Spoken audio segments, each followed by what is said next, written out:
제가 교만한 인간에 대해서 말씀을 드렸습니다. 인간이 지은 최초의 죄도 교만이었다 말씀을 드렸죠. 어떤 교만이었습니까? 내가 이 선악을 알게 한 나무의 열매를 먹으면 하나님과 같이 선악을 분별할 수 있게 된다 하는 그런 것이죠. 하나님과 같이 된다 하는 것은 상당한 메리트가 있습니다. 그래서 그 말을 듣고 보니까 그 나무가 너무 아름답게 보이고 먹으면 무슨 일이 생길 것 같은 그런 생각이 드는 겁니다. 그래서 먹었습니다. 결국에는 처음 지은 이 죄, 하나님 같이 된다는 이 죄, 이 말 때문에 그것에 혹해서 선악을 알게 한 나무의 열매를 따 먹었는데 그 후손들이 다 그런 교만한 마음을 가지고 있는 겁니다. 그래서 교만한 사람들은 뭔가 제대로 할 수도 없으면서 뭔가 할 수 있는 것처럼 큰 소리를 뻥뻥 치면서 자기가 하나님 없이도 얼마든지 살아갈 수 있다 하는 그런 생각을 하는 겁니다. 내가 하나님께 기도하지 않고도, 내가 말씀 보지 않고도, 영적인 생활을 하지 않고도 나는 얼마든지 잘 살아간다 하는 그런 착각에 빠지는 거죠. 하나님께서는 우리를 어떻게 지으셨습니까? 하나님 없이는 살아갈 수 없는 그런 존재로 하나님께서 우리를 지으셨습니다. 그런데 어떻습니까? 우리가 살아가는 모습을 보면 우리 삶에 하나님이 안 계신 경우가 얼마나 많습니까? 하나님이 없는 삶, 내 삶에는 예수 그리스도가 없고 하나님의 은혜가 없다. 물론 하나님께서 은혜를 베풀어 주시지 않는 것은 아닙니다. 그럼에도 불구하고 하나님께서 계속해서 우리가 부족한데도 불구하고 우리한테 계속해서 은혜를 베풀어 주시죠. 그런 은혜를 베풀어 주신데도 불구하고 하나님께서 은혜를 베풀어 주셔서 사는데도 불구하고 나는 하나님 없이 살아간다, 내 힘으로 살아간다 하는 이것이 바로 교만입니다. 우리 가운데는 이런 분들이 단 한 분도 안 계시면 좋겠습니다. 하나님께서 나에게 은혜를 베풀어 주시지 않으면 나는 살 수 없는 그런 존재다 하는 그런 깊은 자각을 가지고 겸손하게 항상 그 앞에 무릎을 꿇고 하나님의 도움으로 살아가는 우리가 다 되기를 소원합니다. 오늘은 인간의 미련함에 대해서 한번 살펴보고자 합니다. 미련하다라는 말은 어리석고 둔한 것을 이야기합니다. 어리석다는 것은 잘못된 것이 있음에도 불구하고 자기에게 손해가 있음에도 불구하고 또 미련하게 그런 것을 행하는 것이 바로 어리석은 것이죠. 둔하다는 것은 민첩하지 못하고 그런 것을 잘 알아차리지 못하는 것을 둔하다 그렇게 이야기합니다. 미련하다 하면 우리가 퍼뜩 생각나는 동물이 있죠. 어떤 동물이 생각납니까? 곰이 생깁니다. 곰, 그죠? 그래서 우리는 조금 미련한 사람을 뭐라고 부릅니까? 이 미련 곰탱이 이렇게 부르죠, 그죠? 곰탱이라는 말이 참 이렇게 귀엽고 깜찍한 말이기는 하지만은 이 미련하다는 말은 그렇게 좋은 표현은 아닌 것 같습니다. 부정적인 의미가 훨씬 더 강하죠. 그런데 우리가 알고 있는 이 미련하다고 생각하는 이 곰은 어렸을 때 동화에 우리 손주들 동화책 읽어보신 분은 아시겠지만 거기 보면은 곰돌이 푸우가 나오는데 푸우가 뭘 좋아합니까? 꿀을 굉장히 좋아합니다. 그죠? 그래서 꿀을 먹기 위해서는 반드시 뭘 감내해내야 되냐면은 벌들이 자기를 공격하는 것을 감내해내야 됩니다. 그런데 그 벌에 다 쏘이면서도 먹을 만큼 꿀이 자기한테는 너무 좋은 것이죠. 그런 걸 보면 좀 미련하다라고 말을 할 수 있습니다. 근데 실상 진짜 곰이 미련하느냐? 그렇지 않습니다. 곰은 굉장히 민첩하고 굉장히 똑똑한 그런 동물입니다. 그래서 자기가 어디에서 먹이를 얻었는지 그것을 기억하는 굉장히 똑똑한 동물이고 연어가 회귀 본능이 있어서 강을 거슬러 올라올 때 툭 튀어오르는 그 연어를 순식간에 낚아챌 수 있는 그런 재빠름이 있는 동물이 바로 곰입니다. 그리고 곰은 어떤 곰들은 빨리 달릴 때 시속 40에서 60km 정도로 달릴 수가 있다고 합니다. 대단하죠. 사람이 보통 사람들이 좀 빨리 달린다 하면 시속 8에서 16km, 남자 같은 경우 그 정도 달리고 여자 같은 경우에는 6에서 14km 정도, 1시간에 그 정도 달린답니다. 굉장히 빠른 우사인 볼트 같은 사람은 시속 44.72km로 달릴 수 있답니다. 그것도 잠깐이죠, 그죠? 10초 정도 되는 그 시간에만 달릴 수가 있는 그런 능력입니다. 그런데 곰은 시속 60km 달릴 수 있습니다. 따라갈 수 있겠습니까? 못 따라가죠. 그만큼 민첩한 동물이 바로 곰입니다. 그렇다면 누가 정말로 미련하냐? 곰이 미련한 것이 아니고 사람이 훨씬 미련합니다. 제가 전에 이런 말씀 드렸죠. 우리가 뭔가를 많이 먹는 사람은 돼지 같다 이야기하는데 돼지는 자기 위에 80% 음식이 차면 먹지 않습니다. 우리 인간은 몇 %까지 먹을까요? 120%까지 먹습니다. 우리 인간은 그렇게 말하죠. 배가 고프면 배고파 죽겠다. 그래서 너무 배고파서 막 먹습니다. 그러고 나서 배가 엄청 불러요. 그럼 어떻게 합니까? 배불러 죽겠다. 그렇게 이야기합니다. 그만큼 미련한 것이 바로 우리 인간이다는 겁니다. 우리 인간의 위에 120% 정도까지 먹을 수 있는 존재. 그렇게 본다면 누가 더 미련하냐? 곰이냐? 돼지냐? 아니죠. 인간이 훨씬 더 미련합니다. 이 미련이라는 단어는 참 부정적인 그런 뉘앙스가 더 큰데 이 미련함은 또 부정적인 부분만 있는 것이 아니라 긍정적인 부분도 있습니다. 뭐 가령 예를 들자면 이렇게 합니다.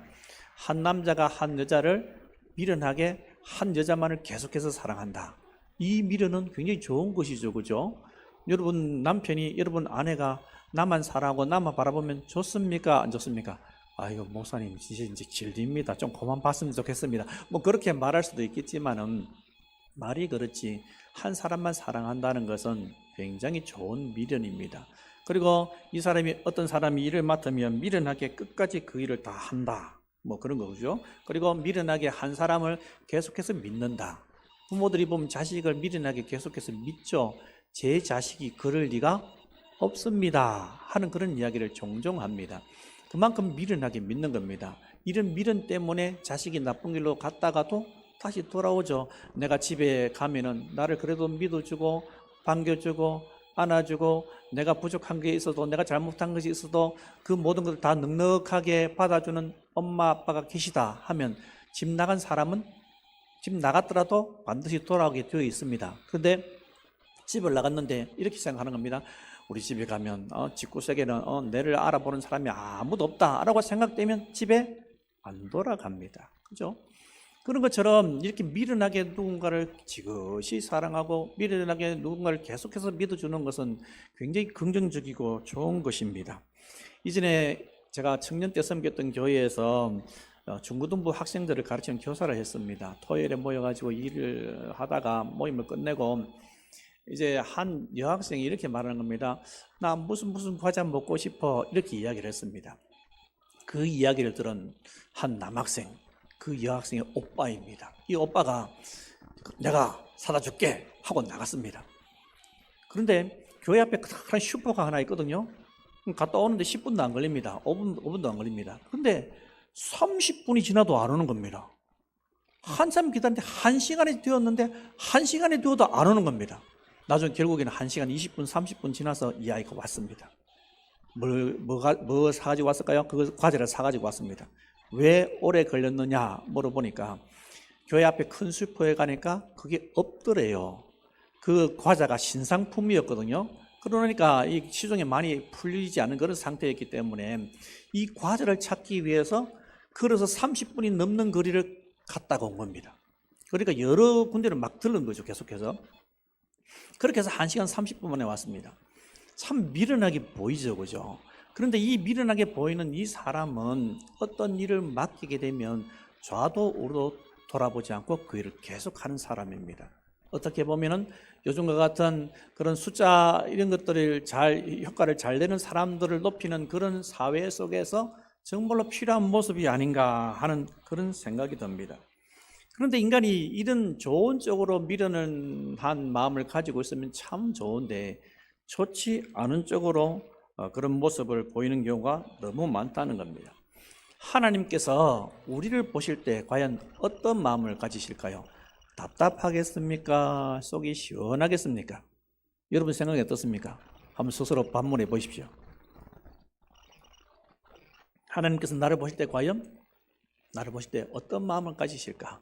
아이고 저놈의 자식 하면 가슴을 치실까? 아니면 아이고 저놈을 보면 내가 마음이 너무 편안하다 이런 마음을 가지실까? 한번 생각해 보십시오. 근데 아마 대부분의 분들은 하나님께서 답답해 하시지 않을까 하는 그런 생각을 가지실 겁니다. 먼 땅에서 오는 좋은 소식은 목마른 사람의 얼음 냉수와 같다, 그런 말씀이 잠언서에 있죠. 그러니까 막 목마르고 힘들고 일을 하고 있을 때 얼음 냉수를 마신다. 얼마나 기분이 좋습니까? 와, 시원하다. 하나님께서 우리를 보실 때 그렇게 생각하신다면 얼마나 좋겠습니까? 그런데 성경에 나오는 구약의 인물들도 그렇고 신약에 나오는 예수님의 제자들도 그렇고 자주 답답한 그런 모습을 보이고 있는 것을 보게 됩니다. 오늘 본문에도 보면 처음 예수님께서 뭐라고 말씀하십니까? 연꽃버섯 2번이나 예루살렘을 부릅니다. 예루살렘아, 예루살렘아 이렇게 부릅니다. 이렇게 부르시는 이 부르심은 답답해서 하는 부르심이죠. 하나님께서 아브라함한테 야, 너 독자 이삭 나한테 번제를 바쳐 라고 말씀하셨을 때 아브라함은 뒤도 돌아보지 않고 이 자녀를 데리고 모리아산에 올라가서 이 자녀를 결박시키고 칼로 죽이러 갑니다. 그때 하나님께서 어떻게 대답하십니까? 아브라함아, 아브라함아. 여러분, 이때 아브라함은 하나님께서 말씀하실 때 기분이 어땠을까요? 굉장히 흡족하죠. 아이고 저놈이 나를 사랑하고 있는 것이 확실하네 하는 그런 기쁜 마음으로 급하게 부르시는 겁니다. 모세야, 모세야, 사무엘아, 사무엘아 이렇게 여러 번 2번씩 부른 그런 내용들이 성경에 자주 등장하는데 오늘 본문에는 이 예루살렘을 향한 예수님의 말씀은 탄식입니다. 탄식. 예루살렘아, 예루살렘아 얼마나 답답하셨으면 그렇게 2번이나 부르셨겠습니까? 하나님께서 우리 부르실 때도 우리를 보실 때 그런 답답한 마음을 가지고 계실 수 있다는 겁니다. 하나님께서 우리를 언제부터 사랑하셨습니까? 우리가 이 세상에 태어날 때부터? 아니요. 이 세상이 만들어지기 전부터 우리를 하나님의 자녀로 삼기로 택정하시고 이미 그때부터 우리를 사랑하셨습니다. 언제부터 사랑하셨다고요? 이 세상이 만들어지기 전부터 우리를 사랑하셨습니다. 우리는 창세 전부터 하나님의 사랑을 받은 그런 존재들입니다. 지금도 벌꽃 같은 눈동자로 우리를 바라보고 계시고 우리를 지금도 여전히 사랑하고 계십니다. 그래서 하나님께서는 하나님의 백성들이 불꽃 같은 눈동자로 바라보시면서 그 백성들이 제대로 서기를 바라시는 간절한 마음을 항상 가지고 계십니다. 하나님 어떤 분이십니까? 성경에서는 뭐 하나님 어떤 분으로 묘사하고 있냐면 말씀하시는 분. 그러면 한번 말씀하시고 끝나느냐? 아니요. 말씀하시고 또 말씀하시고 말씀하시고 또 말씀하시는 분으로 묘사하고 있습니다. 오늘 성경 본문을 한번 보십시오. 예루살렘아, 예루살렘아 라고 하면서 뭐라고 말씀하십니까? 선지자들을 죽이고 내게 파송된 자들을 돌로 치는 자여. 선지자도 보내시고 파송도 보내시는 겁니다. 그러면서 하시는 말씀이 암탉이 그 새끼를 날개 아래에 모음같이 내가 네 자녀를 모으려 한 일이 몇 번이더냐. 3번인데요. 이런 말이 아니죠, 그죠? 무슨 말이에요?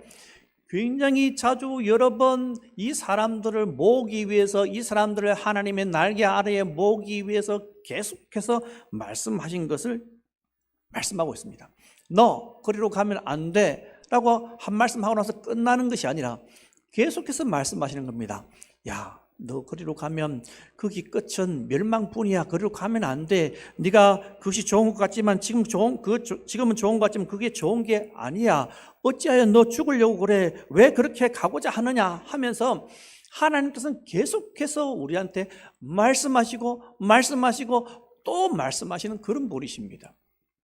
그만큼 그처럼 행했으면 하나님께서 확 기분이 나빠서 확 썰어버릴 법도 한데 하나님께서는 그렇게 하시지 않고 계속해서 거듭해서 우리한테 말씀하시는 분으로 성경은 이야기하고 있습니다.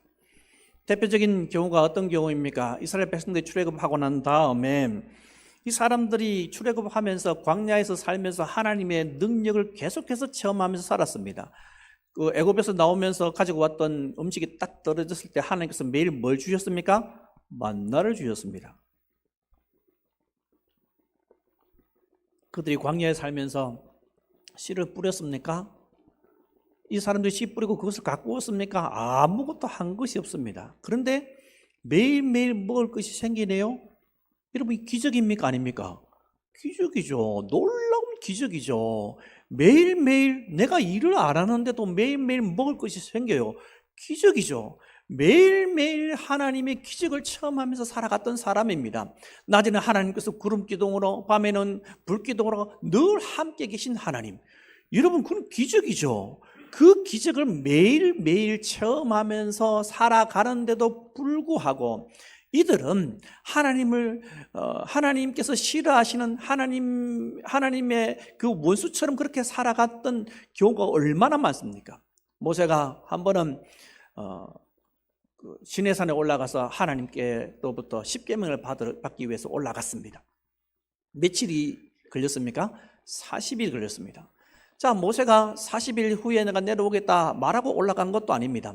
40일 동안 그곳에 있는데 사람들이 밑에서 보니까 뭔가 번쩍번쩍하고 뭔가 하나님께서 계신 것 같기는 같은데 도대체 모세가 내려올 기미가 안 보여요. 그래서 아론한테 뭘 부탁합니까? 너는 우리를 인도하는 신을 만들어라라고 하죠. 그래서 귀걸이, 금걸이 뭐 이런 것들 다 받아가지고 이것을 녹아 부어서 새겨서 뭘 만듭니까?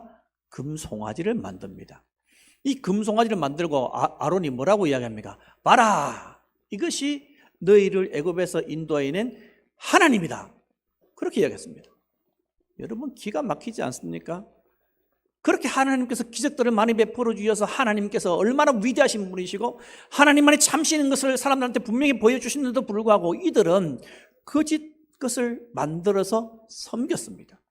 그랬을 때 하나님께서 뭐라고 말씀하십니까? 야, 모세야, 이 사람은 내가 가만두지 못하겠다. 다 진멸하겠다. 너로 큰 민족을 이루게 만들겠다. 이렇게 말씀하십니다. 우리 출애굽기 32장 10절 말씀 같이 한번 읽어봅시다. 그런즉 내가 하는 대로 두라. 내가 그들에게 진노하여 그들을 진멸하고 너를 큰 나라가 되게 하리라. 아멘. 한번 생각해 보십시다. 여러분이 모세라고 칩시다. 이 모세가 되어서 이스라엘 백성들이 200만 명 정도 되는 그 사람들을 이끌고 나왔습니다. 하나님께서 기적을 베풀어 주시네요. 막 지팡이를 가지고 탁 내미니까 홍해를 갈라뜨리시고 반석을 치니까 반석에서 물이 나오고, 와, 그런 기적들을 체험했습니다. 대단하지 않습니까? 그러면 그것을 직접 선도해서 체험하고 그러한 일들을 한 사람은 말할 수 없이 하나님께서 살아계시다는 것이 확실하게 느껴집니다. 자, 그렇다면 자신이 내가 모세가 되어서 그렇게 이끌어 왔는데 이 사람들이 하는 것마다 불평불만합니다. 아이고, 물이 없다, 목말라 죽겠다, 모세야 니 우리 여기 죽이려고 데리고 왔느냐, 그렇게 말하니까 속이 상하죠. 야, 여기는 먹을 것도 없다. 또 먹을 것 만나 주시니까 또 한참 지나니까 또 하는 말이, 아이고, 이제 신물이 난다, 너무 싫다, 입학한 음식 너무 싫다, 막 그렇게 이야기하는 겁니다. 그러면 지도자로서 이 사람들을 이끌어갈 때 마음이 어떠하겠습니까? 당연히 싫죠. 하나님께서 이런 제안을 하셨을 때, 하나님, 맞습니다. 제가 봐도 속 터져 죽겠습니다. 차라리 저 사람들 다 죽이고 새로 시작합시다. 제가 열심히 할게요. 제 자녀들 똑바로 잘 길러볼게요. 믿음의 삶을 잘 길러서 큰 민족, 하나님께서 정말로 원하시는 민족으로 한번 만들어 봅시다. 얼마든지 그렇게 할 수가 있죠. 그런데 모세가 어떻게 합니까? 그렇게 하지 않고 뭐라고 이야기합니까? 하나님, 좀 뜻을 돌이켜달라고. 하나님께서 이 사람들 여기 죽게 만드시면 애굽 사람들이 뭐라고 이야기하겠습니까? 이 광야에서 죽게 만들려고 그렇게 이끌어냈다고 말하지 않겠습니까? 맞죠? 구구절절 맞아요. 그래서 하나님께서 뜻을 돌이켜서 그 사람들을 용서해 주십니다. 이걸 보면 모세가 하나님보다 마음이 더 넓은 것 같아요.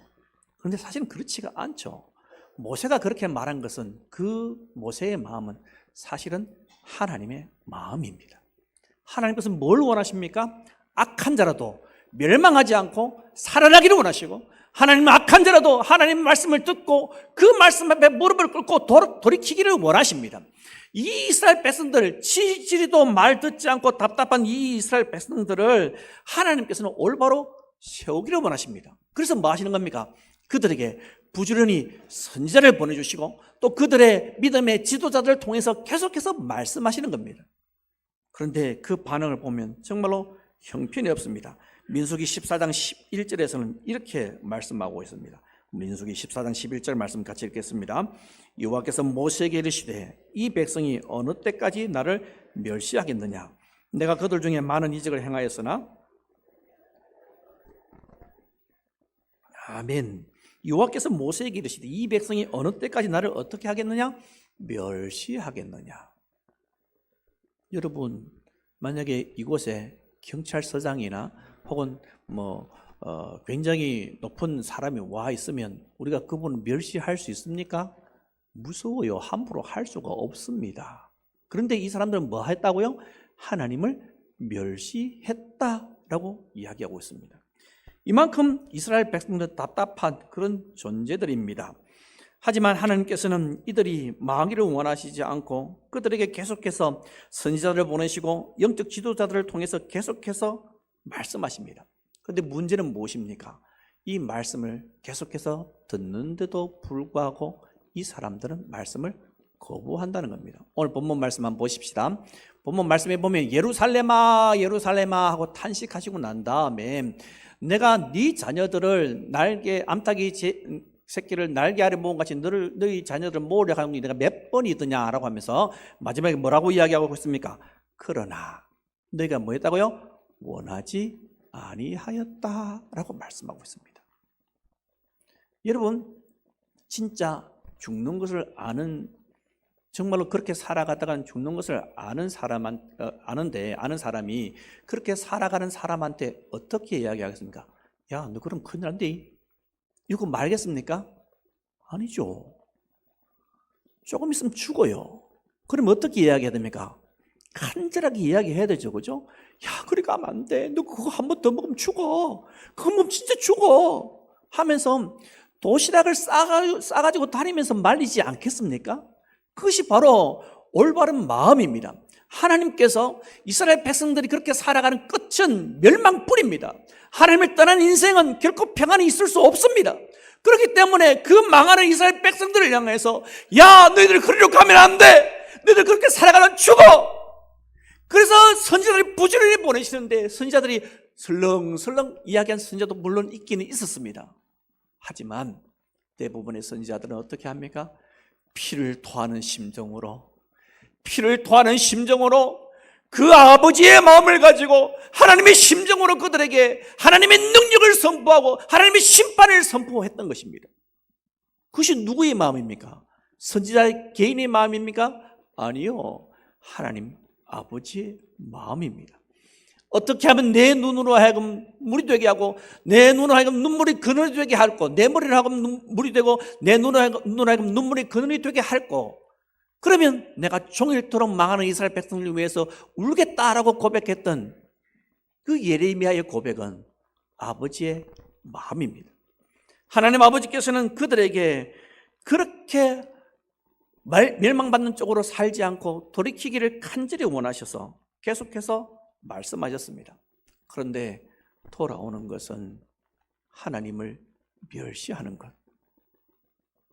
너희들을 내가 암탉이 새끼를 그 날개 아래에 모은 것 같이 내가 모으려고 하는 게 몇 번이냐. 그러나 너희들이 원하지 아니하였다. 이 말씀에는 예수님의 분노와 예수님의 안타까운 마음이 동시에 다 들어있습니다. 우리는 어떠합니까? 우리는 하나님께서 말씀해 주셨을 때, 하나님께서 음성을 들려주실 때, 그 덮에서 말씀하실 때 하나님께서 들려주신 그 음성에 어떻게 반응하고 있습니까? 이스라엘 백성들이 이 선지자를 통해서 말씀을 들었을 때 뭐라고? 하나님만 섬기라고? 내가 이 모든 좋아하는 것들 다 버리고 하나님만 바라보라고? 내가 나중에 이렇게 살아가던 재앙을 당할 거라고? 선지자, 너 입을 다물어. 너 선지자 그쳐. 그렇지 않으면 내 입을 칠 거야. 잠잠하고 예언을 그쳐. 그렇게 말했던 사람들이 바로 이스라엘 사람들이었습니다. 그 모습이 우리한테 있지는 않습니까? 이 사람들은 심지어 말만 그렇게 한 것이 아니라 나중에는 이 말씀을 전하는 선지자들을 죽였습니다. 끊임없이 그렇게 말씀하시는데도 불구하고 우리는 그런 것을 깨닫지 못합니다. 2번, 3번, 네 번 들으면 돌이키고 이렇게 가면 안 되는구나 라고 돌이켜서 하나님 쪽으로 가는 것이 미련하지 않는 사람이죠.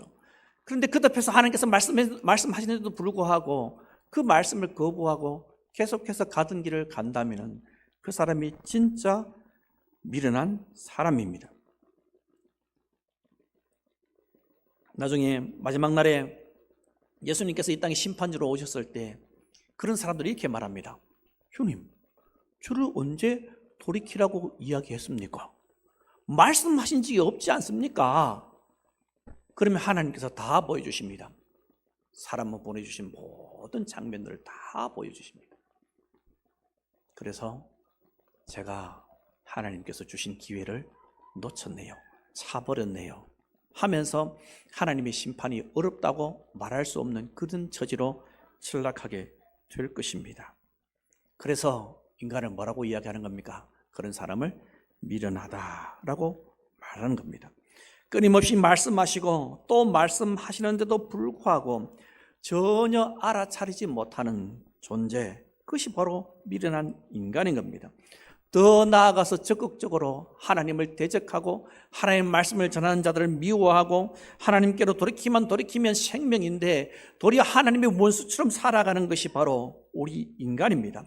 그게 바로 우리 인간입니다. 민수기 21장에 보면 하나님께서 불평불만하는 이스라엘 백성들에게 불뱀을 보내셔서 그들을 다 물게 만드셨습니다. 온몸에 독이 퍼져가고 있습니다. 하나님께 기도하니까 모세한테 하나님께서 응답해 주시기를 뭐라고 응답하십니까? 너는 노소로 뱀을 만들어서 어디 위에 달아라? 장대 위에 높이 달아라 라고 명령하셨습니다. 여러분, 온몸에 독이 퍼져가고 있는 사람한테 필요한 것이 무엇입니까? 해독제죠. 만약에 모세가 어디 가가지고 나무 뿌리를 하나 캐가지고 와가지고 막 콩콩콩콩 찧어가지고 환부에 붙여주거나 또 솥에 크게 큰 솥에다가 물을 담아가지고 그 뿌리를 넣고 삶아가지고 이걸 마시면 산다라고 말하면 합리적입니다. 그런데 온몸에 독이 퍼져가는 사람들한테 하는 이야기가 노뱀을 만들어 놓고 장대에 높이 달아서 저거 쳐다보면 산다. 세상에 그처럼 미련한 것이 어디에 있습니까? 하지만 성경은 뭐라고 기록하고 있습니까? 그 노뱀을 쳐다본 즉 다 살더라 라고 말씀하고 있습니다. 여러분, 어떤 게 더 미련한 겁니까? 이 미련하게 보이는 복음을 믿는 것입니까? 아니면 미련하게 그것을 쳐다보지 않는 자입니까? 당연히 그 미련하게 보이는 것으로 생각하고 보지 않는 사람이 진짜 미련한 사람입니다. 여러분, 하나님께서 말씀하십니다. 지금도 우리를 향해서 야, 순서봐 내가 어찌하여 죽고자 하느냐? 내가 너를 부르는 이 부름의 소리가 들리지 않느냐? 계속해서 말씀하고 계십니다. 여러분, 그 음성에 미련하게 귀를 닫는 자가 되지 않기를 소원합니다. 하나님께서 음성을 들려주셨을 때 그 음성에 하나님께서 저에게 말씀해 주신 겁니까? 라고 하면 그 앞에 무릎을 꿇을 수 있는 사람이 되어야 합니다. 사무엘아, 사무엘아. 하나님께서 부르시니까 이 사무엘은 하나님의 음성에 대해서 들어본 적이 한 번도 없어요. 몰라가지고 쪼르르 가서 엘리한테 가서 제사장님 저 부르셨습니까? 자는 사람 깨워가지고 이야기하니까 내 안 불렀는데 또 다시 사무엘아 사무엘아 세 번이나 부른데도 이 모릅니다. 나중에 결국에는 엘리 제사장이 하나님께서 부르신 것을 하고 나중에 한 번 더 그렇게 해야 되면 주의 종이 여기 있습니다. 듣겠습니다. 말씀해 주십시오라고 이야기해라 라고 했습니다. 처음엔 모를 수 있습니다. 그죠? 누구든지 하나님의 뜻대로 선명하게 깨어있지 않으면 하나님 음성이 잘 들리지 않을 수 있습니다. 하지만 여러분 기억하시기 바랍니다. 하나님은 한번 말씀하시고 끝내시는 분이 아니십니다. 말씀하시고 또 말씀하시고 또 말씀하십니다. 여러분들 교회 다니기 위해서 하나님께서 얼마나 말씀을 많이 전해주셨습니까? 너 예수님 믿어야 돼. 너 예수님 믿어야 돼. 예수님 믿어야 되는 그 말을 내 이웃을 통해서 내 친구를 통해서 생판 모르는 사람을 통해서 TV 화면을 통해서 여러 다양한 방법으로 하나님께서 계속해서 말씀하시는 그 말씀을 들었지 않습니까? 그래서 이제는 내가 결국에는 교회 가야겠다 해서 두 손 두 발 들고 하나님께 나와 무릎을 꿇었지 않습니까? 그 말씀하시는 그 하나님의 음성을 무시하지 말기 바랍니다. 너희들이 올바로 서지 않으면 하나님께서 벌 내리실 거야 하는 그 음성을 들으시기 바랍니다. 그래서 하나님께서 말씀하실 때 주님, 하나님께서 원하시는 뜻이 아니라면 제가 그 길을 가지 않겠습니다 하고 순종하는 자들이 되어야 합니다. 그런데 우리는 그런 하나님의 음성을 듣지 않고 내 마음대로 살고 싶은 그런 마음이 굉장히 큽니다. 하나님께서 원하시지 않지만 이번 기회가 정말로 좋은 기회인데요, 정말로 돈을 많이 벌 수 있는 그런 기회인데요, 이번 기회가 정말로 제가 높은 자리 한 자리 할 수 있는 정말로 좋은 기회인데요, 하나님은 이번 기회가 아니면 다시는 이 기회가 올지 않을 수도 있는데요, 어떻게 저한테 가지 말라고 말씀하십니까? 여러분, 갈등은 결코 마음에 평안이 있을 수 없습니다. 뭐 할 때 편할까요? 하나님께서 부르실 때 그 부르신 그 음성에 순종할 때 진짜 마음이 평안이 있습니다.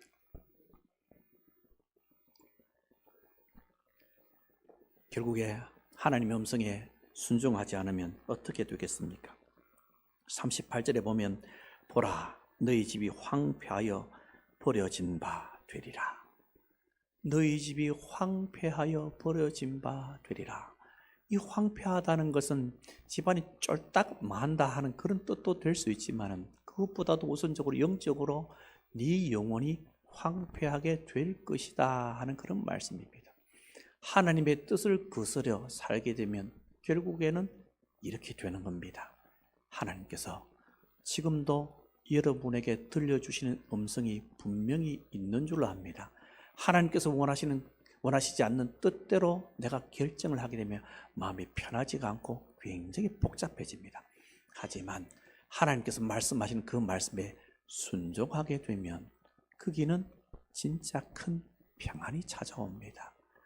그런 하나님께서 기뻐하시는 것을 택하는 우리가 되기를 소원합니다. 그래서 하나님의 마음을 시원하게 하고, 그래 사랑하는 아들아, 사랑하는 딸아, 내가 잘 선택했다. 내가 너에게 선택하기 위해서 기회를 주었는데 너 정말로 잘 선택했구나 하고 칭찬받는 우리가 다 되기를 소원합니다. 아멘.